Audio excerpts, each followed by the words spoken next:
Estamos iniciando o mês de setembro.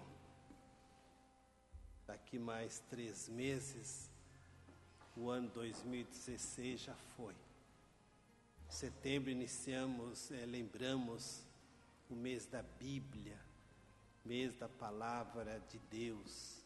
A Palavra de Deus, quando entra na nossa vida, ela vai abrindo os caminhos e nos recolocando na condição de ouvintes desta palavra.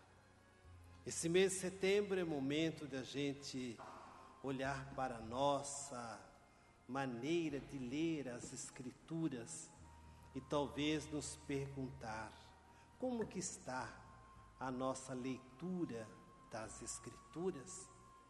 Eu sou um bom leitor da Bíblia? Estou falhando com a palavra de Deus? Talvez esse mês seria o mês oportuno para você trocar de Bíblia, tendo uma Bíblia nova, porque a sua certamente já está desgastada pelo uso. É inadmissível que um de vocês que aqui estão, de nós, não tenhamos lido a Bíblia toda. Fica aí a primeira reflexão. O católico, o cristão, precisa ler a Bíblia. E ler do começo ao fim, de cabo a rabo. É inconcebível a gente ser cristão sem conhecer a palavra. Isso não é bronca, não. Isso é um convite que a gente tem que fazer para a gente aprender a gostar da palavra de Deus. Você sabe que é tão triste a gente ser cristão sem conhecer a palavra, a gente viver a vida toda sem colocar como destaque na minha vida a leitura da palavra de Deus. Nós precisamos arrumar tempo para ler as Escrituras. É as Escrituras que nos orientam, é as Escrituras que me faz conhecer Jesus Cristo, e só posso ser um bom cristão à medida que eu leio as Escrituras.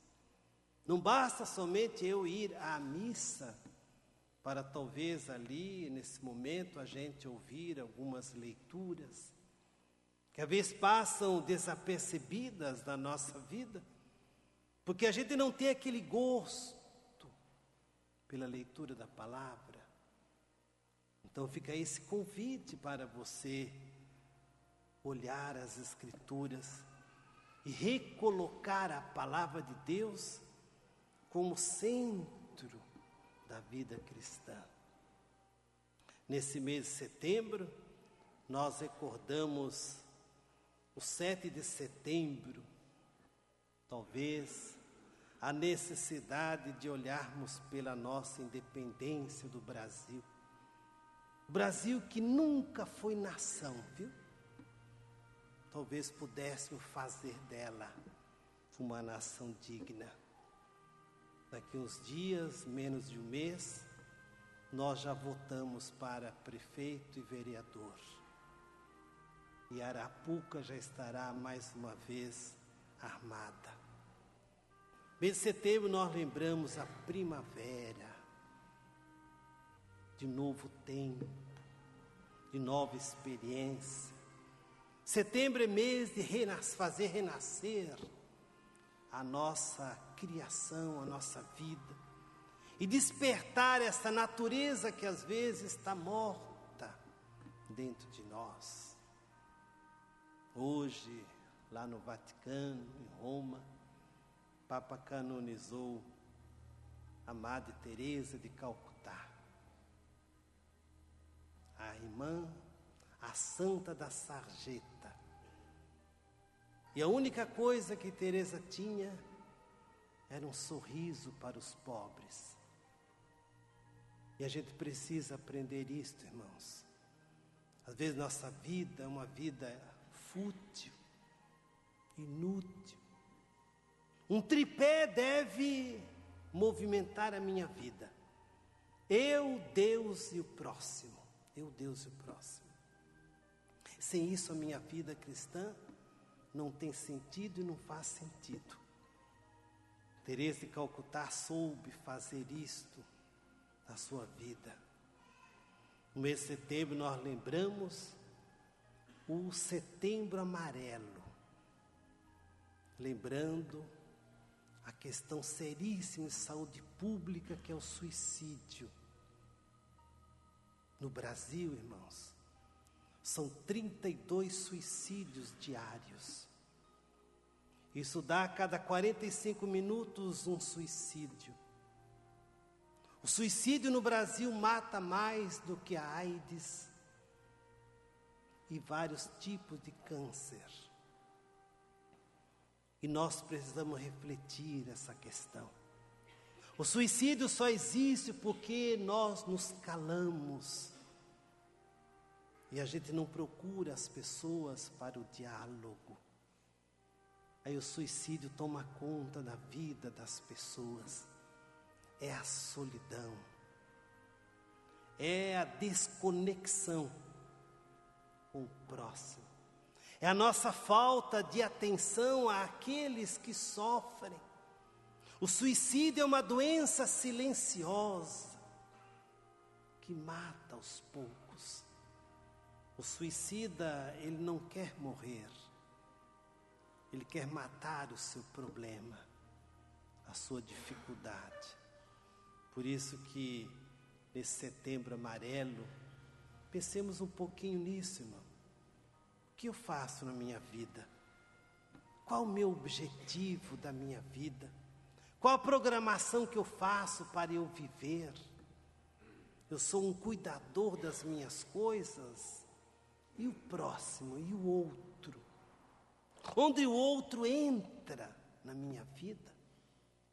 Assim como fez Teresa de Calcutá, que ela tinha tudo na vida para ser uma grande, talvez cientista no futuro, visitando a Índia, observa tanta pobreza, tanta miséria. E diante daquilo, ela não poderia passar de olhos fechados. Tinha que abrir os olhos para a realidade. Nós cuidamos muito de nós mesmos e nos esquecemos dos outros. E aqui a gente se encontra com o Evangelho de hoje. Jesus encontra a multidão.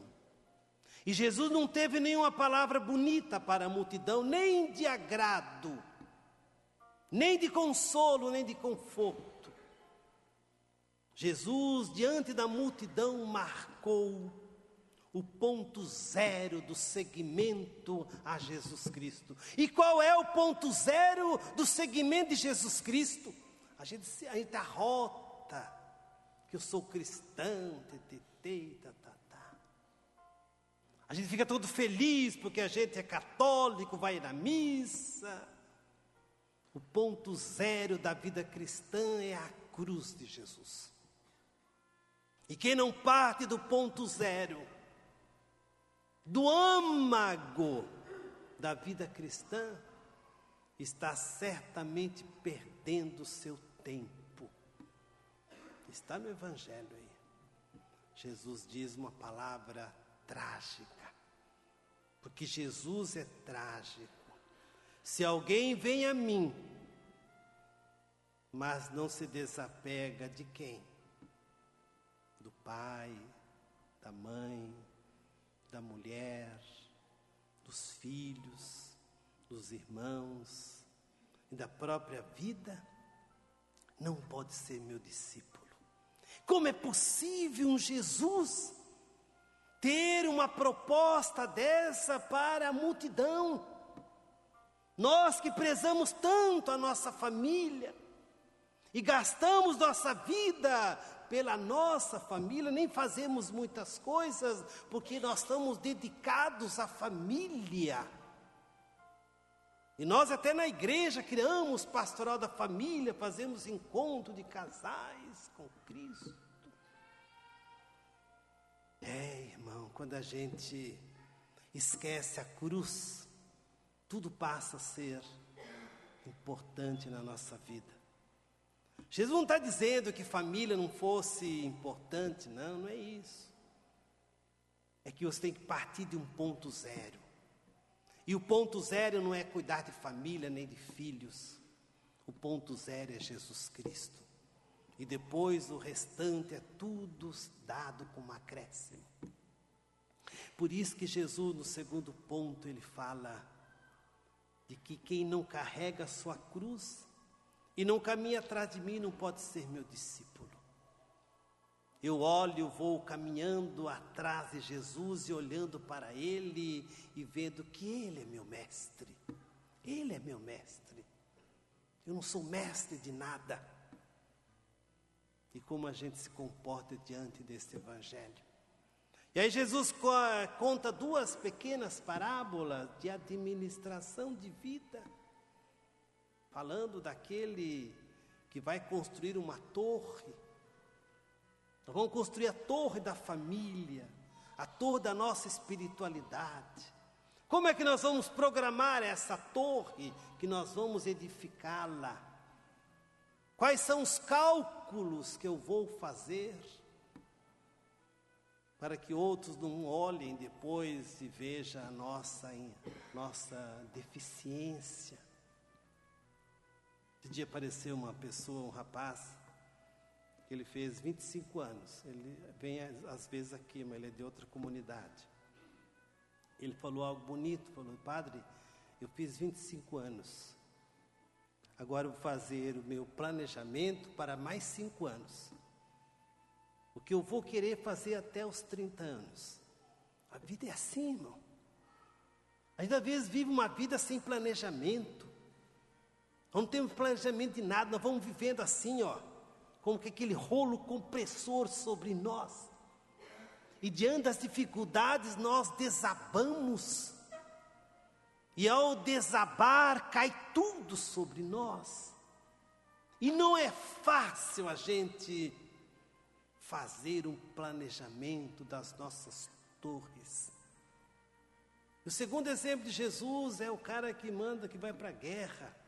O rei, quando entra em guerra, ele tem que saber como que é e qual é a estratégia do seu inimigo. E se ele não tiver mais condições, ele tem que abrir mão e dizer: você venceu. Não é assim que o diabo age na nossa vida, irmão. Quem vence é o diabo, não são os filhos de Deus. Que o diabo está crescendo o chifre à medida que o tempo passa. E os filhos de Deus ficam aí cabisbaixo, cheirando a fumaça do capeta. Santa Teresa de Calcutá não precisou de grandes coisas para ser santa, não. Apenas um sorriso e uma palavra. Hoje nós vemos uma igreja, irmão, cheia de coisas para a gente ser mais ou menos santo. Aí você precisa de todo esse monte de coisas. O pessoal acha que para ser cristão de fato, as mulheres têm que usar véu e saia comprida e comungar de joelhos. Isso é ser santo. Isso é ser bonito, fazer bonito diante da Eucaristia. Quanta hipocrisia nós vemos na igreja. Teresa de Calcutá não usou nada disso, não, irmão. O sorriso que ela tinha era o único remédio. Hoje, os críticos de Santa Teresa de Calcutá estão fazendo um trabalho paralelo para mostrar que Teresa não tinha nada de santidade. Que Teresa, no hospital que ela administrava, era anti-higiênico, não tinha higiene nenhuma. Até ficavam preocupados porque ela usava a seringa várias vezes. Será que as pessoas pensam que Madre Teresa iria construir um Albert Einstein? Hospital para rico? Onde os pobres encontram um lenitivo para a sua dor? Onde? em hospitais de alta capacidade, de alta qualificação técnica. Hoje nós pesamos os pobres, e eles dizem que Madre Teresa promovia a pobreza. Claro, no mundo capitalista que nós vivemos, quem quer ser pobre? Absolutamente ninguém. Até nós pais ensinamos nossos filhos a serem ricos, e eles vivem como se fossem mordomos da riqueza, porque nós pais somos os promotores de uma educação desenfreada para os nossos filhos. Existem filhos que não respiram, porque os pais sufocam os seus filhos e ainda pensam que os amam. Enfim, o Evangelho de hoje, Jesus fala, olha, aquele que não renunciar a tudo o que tem, não pode ser meu discípulo. A palavra de Jesus é uma palavra dura, mas é a palavra de Jesus. Como que eu, Padre, você se comporta diante disso? Crê em Deus Pai, todo